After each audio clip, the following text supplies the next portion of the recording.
Imagine a vibrant discussion between people that includes both openness and critical thought in the pursuit of truth. The Purchasing Truth podcast is an experience, a journey, an exploration of the impact that negative messages in politics and the media have on our families, community, society, and nation. Join your hosts, Bill Stierle and Tom Hazard, to discover new concepts and language strategies that will reveal effective ways of establishing truth. This podcast series will tackle current events, leadership challenges, healthcare confusion, integrity in business, and many other areas that affect us all. Gain clarity and understanding of the various truth perspectives. Welcome to Purchasing Truth. Hey everybody, welcome back to Purchasing Truth. I'm Tom Hazard, along with your host, Bill Stierle. And Bill, you know, there's so much going on in our pre-election world right now here in the United States. So many messages flying back and forth. And it's shocking to me how much truth is being purchased through false messages, false narratives, doctored videos, quotes taken so far out of context that truth is being purchased on an hourly basis. I mean, all day long, every day, by somebody in the political universe. And I think it'd be great to talk about that today, but also to talk about what the consequence is, what happens, you know, when that message is out there, and even if it's, what happens even if it's determined to be wrong, inaccurate. I appreciate this discussion, Tom. The feeling that usually comes up is this exasperation, furiousness for some people, helplessness for others, and a lot of doubt that we can get the need for truth met and to restore truth and make truth kind of something that we really fight for or cling towards or really recultivate, you know, as something that we find is valuable. So if somebody brings a research piece of paper in front of us, we say, well, you know what? That research is really important. Let's see if we can duplicate that, you know, and not necessarily take a one-time research paper and make that a part of truth, the only truth. There's very little funding for validation studies.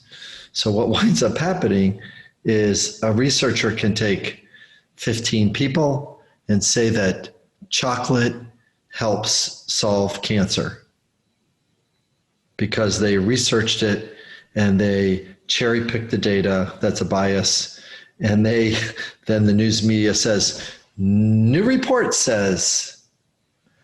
Now that did not have a validation study, did not have, you know, the experience that was needed. And so again, truth is going to be hijacked because the person's brain is going to be imprinted with the small, short message that causes things to stick. Well, that's interesting. I think we're going to have a lot more discussions about this later this year in 2020 and into early 2021 when it comes to vaccines. And if they have been gone through the proper trials and actually, you know, is the research sound or has it been rushed? And are we, you know, risking our health and, you know, taking chances we shouldn't? But for today, we don't have a vaccine research to review yet. But today, I think there's a bigger example in our daily politics. And, you know, I'm when you talk about research, I'm hearing again Jordan Klepper in my mind when he was at the Trump rally, did that video where he says, talking to people about, you know, don't be a sheep, do your own research. And I think truer words were never spoken, really. I mean, I think everybody needs to do that. Unfortunately, so many people hear a message that lines up with their bias and they run with it and even spread that message without verifying if there's any truth to it. And Right. There's no time for a retraction to stick. There's no space for a retraction. A retraction has very little impact. And I think the Republicans are very good at this. And they're from, everyone from Donald Trump himself to Steve Scalise, who's the House Minority Whip, to, certainly Trump himself and the Trump campaign. There's been a lot of evidence of this lately. One was a video that Trump retweeted that where Biden's having a conversation with this person who is an ALS patient. He has Lou Gehrig's disease, and so he has to use another device to speak. And the RNC, or whoever it was that put this Republican, commercial out, doctored the words what this guy said because it wasn't his own voice. It was actually pretty easy to doctor because it uses a machine to speak. They could replicate the machine's voice. And so this video went out, and actually I think that was the Steve Scalise one where Steve Scalise tweeted that. And the gentleman who was speaking, his name is Adi Barkan, who has Lou Gehrig's disease. He tweeted back at Steve Scalise to take down the video and, said those weren't my words and scolded him. And Steve Scalise begrudgingly eventually, took down that video. This sort of stuff happens all the time. It was White House Deputy Chief of Staff for Communications and their Director of Social Media, Dan Scavino, posted a manipulated video where they're trying to support the Sleepy Joe label, which to me is the silliest label because Joe's the guy riding bicycles out in, the world for exercise, and Trump, doesn't exercise a lick and, rides golf carts around the golf course instead of walking it. But anyway, I'll throw my bias in there a little bit. But anyway, the reality of this video of Biden sleeping, it was supposedly showing Biden falling asleep during a live interview. And he didn't fall asleep at all. In fact, it was an old video with singer Harry Belafonte. He appeared napping before an interview while technical glitches were being worked out, and Biden was looking downward just for a moment. And as Biden looked downward, and they had Harry Belafonte actually sleeping and Biden looking downward, they were trying to show that Biden was sleeping. And the reality is, Harry Belafonte and others came out and said, this is a complete lie. He wasn't sleeping. But this is, to me, the worst one, is President Trump and his campaign put out a video where they carefully cut a clip of something Biden said just recently, where the Trump campaign, they put out tweeted a video clip of Biden saying, "You won't be safe in Joe Biden's America." Okay. And that was the entire clip they put out. And they're saying, yeah, even Biden says you won't be safe in his America. But in fact, what Biden had said in its entirety was that he was quoting President Trump and Vice President Pence. And the full quotation was, quote, "Trump and Pence are running on this, and I find it fascinating. Quote, you won't be safe in Joe Biden's America." End quote. And what's their proof? The violence we're seeing in Donald Trump's America. So that's the entire quote of Joe Biden in its full context. But they put out Joe Biden saying, "You won't be safe in Joe Biden's America." That's it. But here's the problem. So we've given three examples here of different videos or quotes taken out of context and messages. They get put out there, Bill. And even if they take them down later, what's the cliche? The horse is out of the barn? Or, you can't unring that bell. I mean, these are true. You can't. So the message is out. They purchase truth with it. It feeds confirmation bias. It gets amplified. And even though they get called out on it and take it down, damage done, isn't it? That's one of the biggest challenges of the brain, is that is I want a bias that is familiar to me, that fits my belief structure about what my guy is doing, the value of what my guy is, up to. If my guy says this is true, I just want to take the best, message from the other guy and say, oh yeah. This is, boy, I believe because this is coming from my guy. Instead of going like, I'm not sure if my guy is telling the full truth on this. The bias doesn't want to believe that is. The brain really values stability.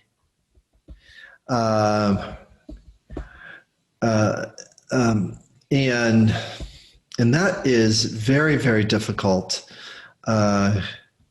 because it's really hard to shake the brain, the limbic brain, the safekeeping brain, the habit brain off of a bias that is feeding the narrative that the other guy is doing something.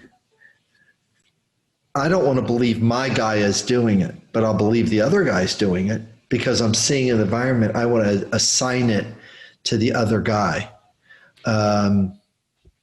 Well, what did we talk about in a recent episode, Bill? The death of curiosity. I mean, yes. My goodness. I mean, that's part of the problem is that people hear a message and when it seems too good to be true or too outrageous, nobody, well, I won't say nobody, that's too extreme. Few people really question it and say, wait a second, is that really true? What's the source of this? They don't demonstrate curiosity to go find out, is it true? They, like you said, if it's in alignment with their beliefs and biases, they're like, hooray, I'll take it. Woohoo. Yeah, let me amplify that. I'll spread that and share it with my 5,000 followers or my 25,000 followers or whatever. And if it is something that is not in alignment with my beliefs, then I might question it. Right? And try to poke holes in it and shoot it down.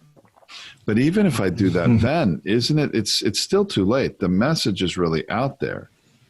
It's kind of like, Bill, what we were talking before this episode about, like the newspaper retraction, as if that is really very helpful. I mean, it's a fact. They may print a retraction. They may take back what they said, but it's a day or two later, and it's what? It's not front page headlines, is it? Yeah, it's not. It's not at the front. I think it's necessary to do the retraction, but the problem is that there's no time. There's no time to clean things up, and that's the thing that's very, very, very unsettling. Is that the brain is already in the place of rejection, of rejecting.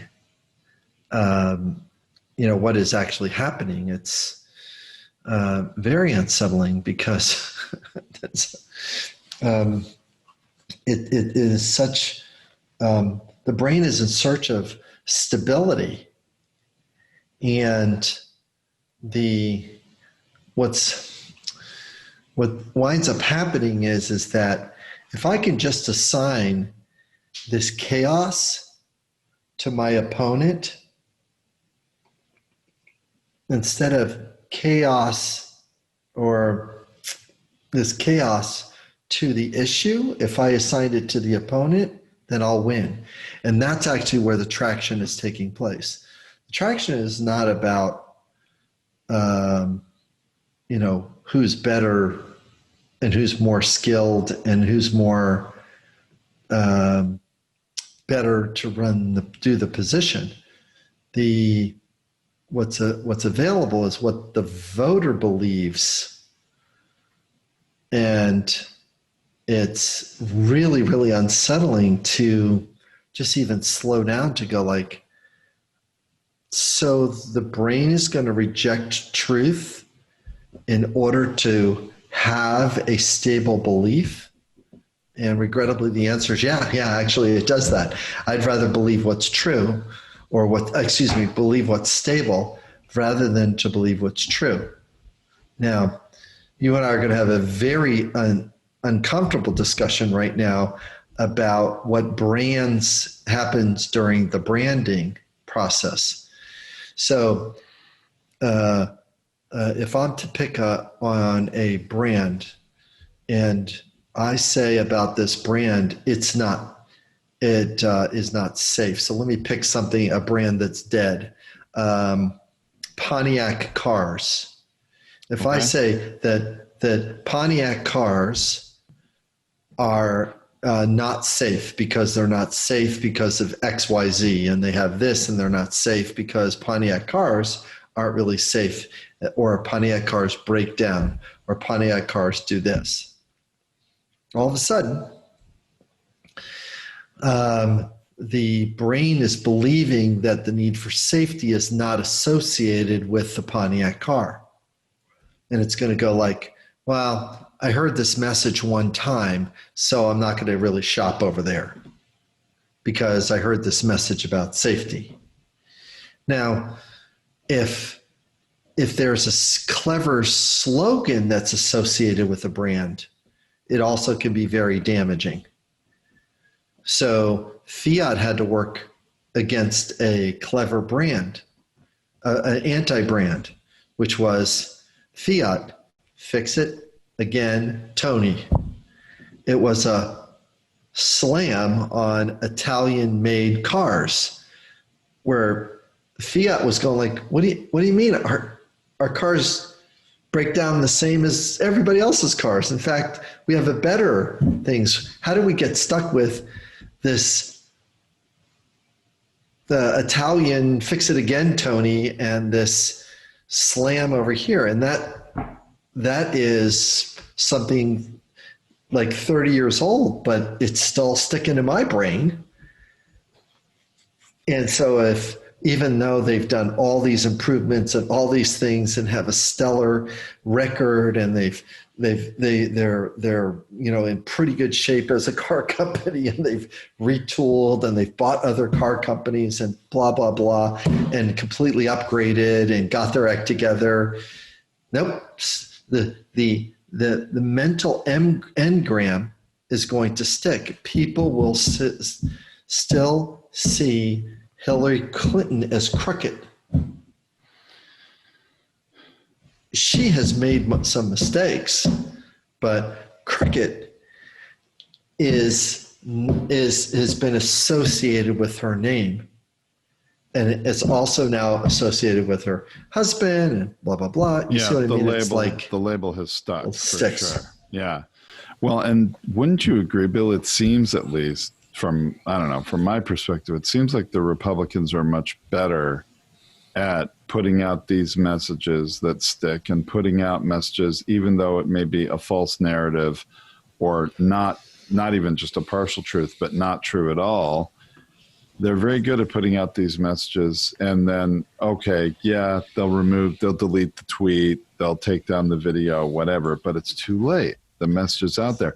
So if you were, and I don't know if it's the people in the Republican campaign that are really good at it, or if it's, just Trump himself. I mean, he is a brander for sure. But what about other, what would you do if you are the Democrats? I mean, how would you battle or counteract these messages? Is it just that they need to up their game and play harder and do the same sort of thing? Step into the quote, step into the label, empathize with the label, disassemble the label, and then set a vision. I know I gave 4 steps there. Okay, so step into the label is, oh, it seems like that he has a thought that I'm Sleepy Joe. Gosh, I feel curious, if he would like to challenge me to a bike race, because I'd like to see how that would work between him and I. I'm not sure. Maybe I am more sleepy than he is, but I don't know, maybe he would like to go on a bike ride with me. I'd be happy to be collaborative and work with him if he would like to go on a 10-mile bike ride with me that I do every morning. Oh, I'd love to see that one. It's like, so, I don't need to say the video was out of context. I might even say the video that's out of context is that, well, I guess human beings get tired sometimes when they're waiting for video to be videotaped, and it looks like me and Harry Bell in that picture. It looks like me and Harry Belafonte were taking a nap until the video people got their act together. You know, sometimes we as politicians have to wait for the video people to get their act together. Doesn't that make sense? Seems like the two of us were sleeping there. We had a nice conversation 15 minutes before, but quite frankly, we were both very tired. Yeah, human beings do sleep. Gosh, I wonder if President Trump has ever slept on the job. See, I've turned and stepped into empathetic towards myself as somebody that's a human being that sleeps, you know, and then, you know, taking a step forward and go like, very, very helpful to, you know, to step into it and then reframe it. And now the fourth step, I'm sorry, I stopped in midstream. But the fourth step is set the vision. And set the vision is that I think after the 10-mile bike ride, I probably would do some planning about how to deal with immigration reform, other than just putting up a portion of a wall down somewhere that may not really affect the overall immigration policy. I've just minimalized the wall.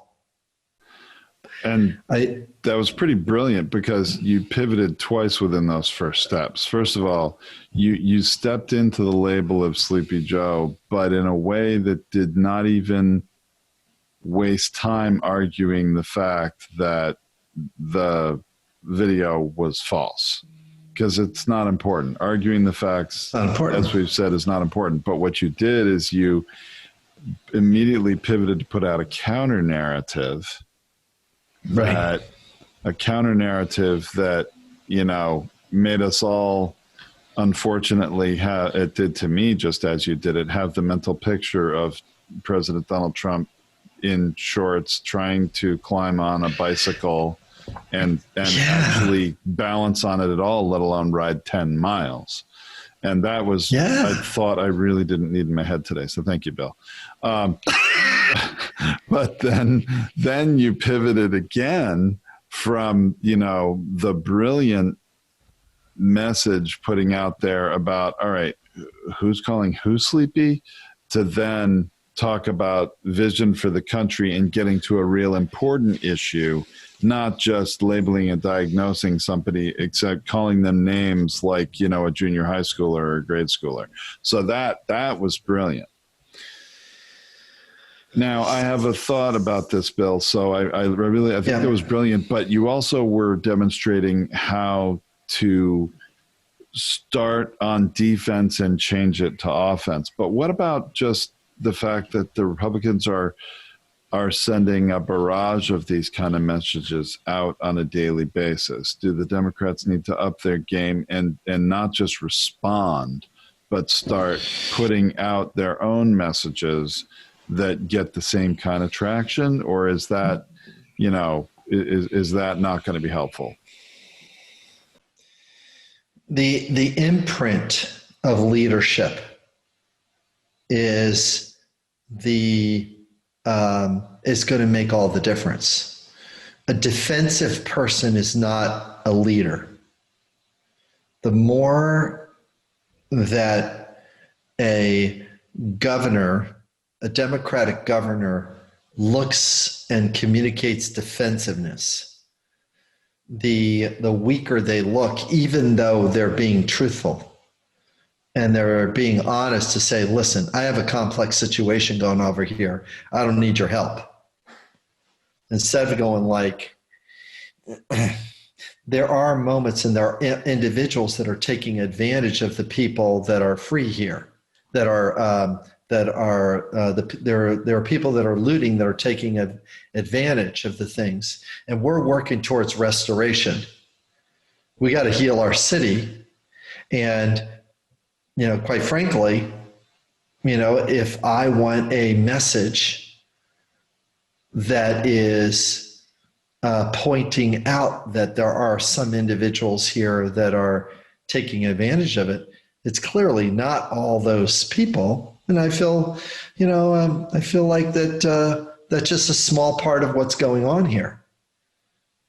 It's okay if people come in the streets and yell things. It's not okay if people that come from the outside to start the violence and incite the violence because someone else told them to come here.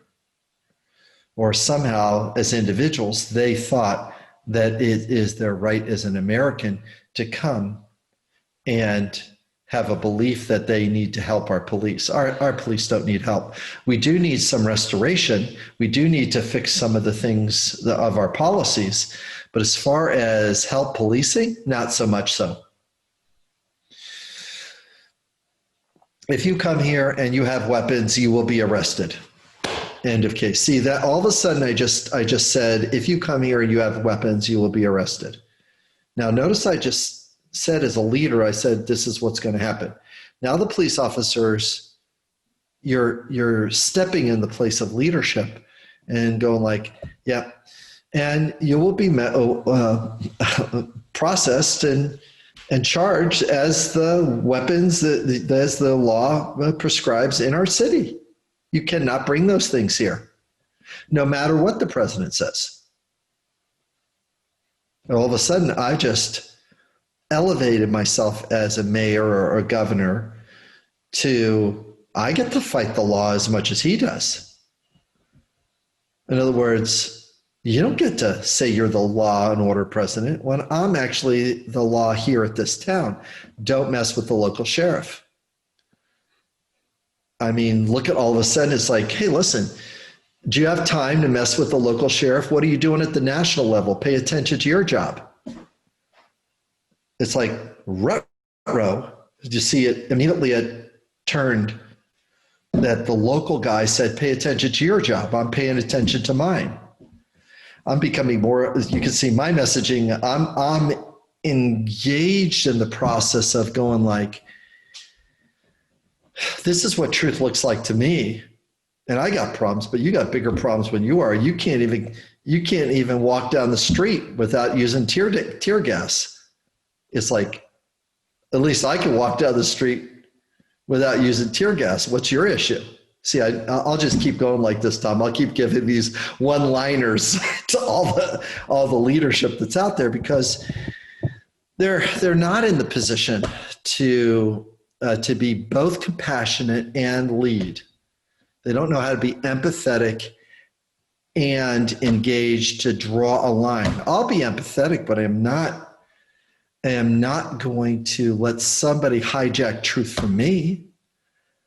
And that's one of the skills that regrettably, our politicians need to learn and really engage more in. I hope this has been helpful because I went on a bit of a monologue and a tad bit of rant, but you can see how it's a little mesmerizing too. Well, it is, but it is also very helpful because, we're talking about messages today. We're talking about editing messages in order to gain political advantage. And I would say edit messages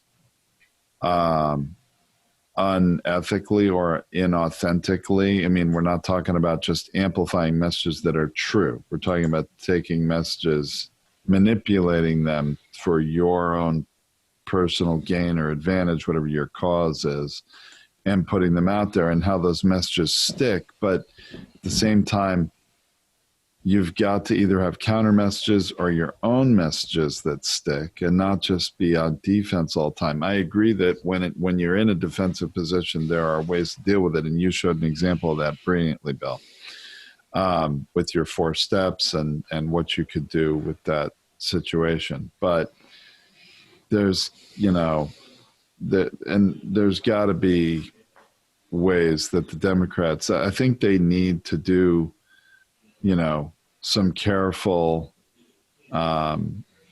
amplification of, and it'd probably be better, I think what you're talking about is if it was value-based messages and vision-setting messages than taking cheap shots, and trying to manipulate. I mean, maybe they do need to get down in the mud and manipulate and get some messages out, because maybe it would help them get more votes. It would be doing the same unfortunate thing the Republicans are doing, but they probably don't even really need to.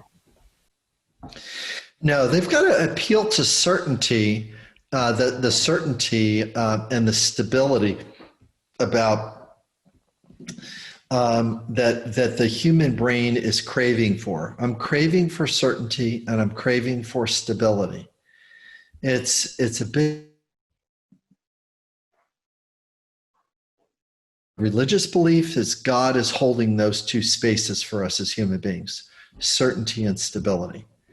And it's the main reason why there's an appeal. There's an appeal, with Trump towards evangelicals, because that's a part of their narrative. God is in charge of stability and certainty. My beliefs are stable and certain.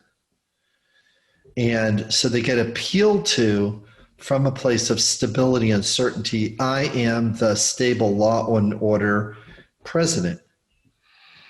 But meanwhile, it's not in alignment with truth or other religious values such as love thy neighbor, respect for life, all life, not just some, inclusion, cooperation, community. Yeah. We don't know. Yeah. And don't let the cover that the person has, color of their skin, their affect, cause you to start projecting that this person is one way or another. If you and I had never met Stephen Hawking in a wheelchair, never met, never knew, never saw him, and just look at his disability, our bias would take place and go like, wow, because we're looking at the physical state of the person, human being, there's a projection, a bias that it's affected the mental state of the person. It's clear that this particular detail is not true, especially because we really kind of know what the truth is regarding the late Stephen Hawking. Well, it's the same thing people do in Trump's direction. They see a person that's standing for stability, and they're giving a push on intellect and mastery and leadership and command and strength, but they're not waiting to really take a look at I'm not sure if I know all those things. Does that make sense? It does. They're giving a push. Well, they're giving in the example that you were giving, they're giving the president more credit for having certain beliefs or having certain qualities, characteristics that he really doesn't have, just given the level of his office and how he presents himself at the podium or whatever, in certain situations, right? Yeah, and wealth does that too. I have a belief that someone's smart because they're wealthy.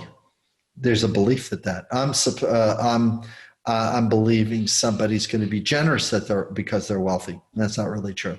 I believe the person is going to be a good person in society because they're wealthy. I believe that because a person's wealthy, God has favor on them.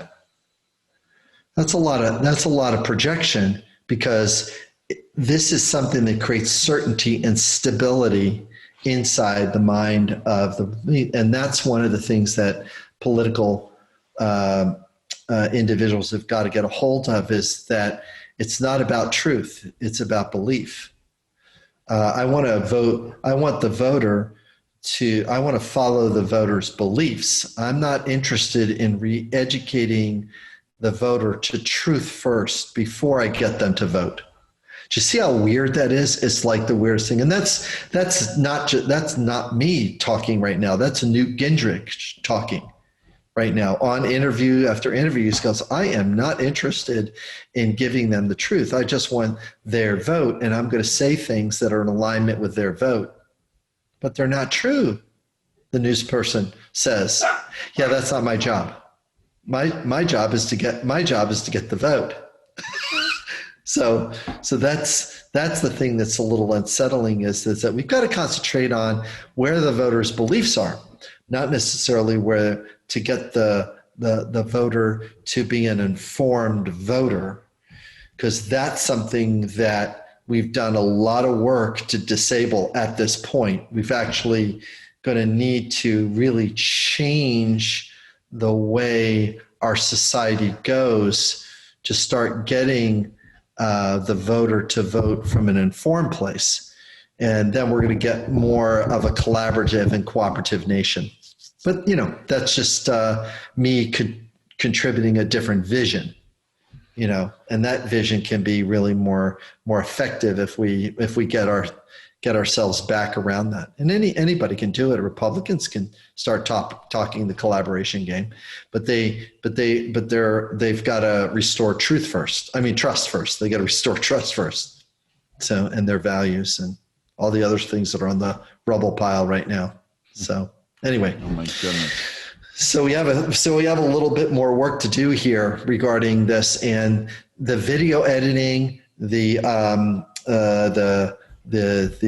way that quotes are taken out of context is something that we as Americans need to look at, and so that we create a stability and an honest discussion about, do we really have certainty on this video to be true first, and then we got a shot at it.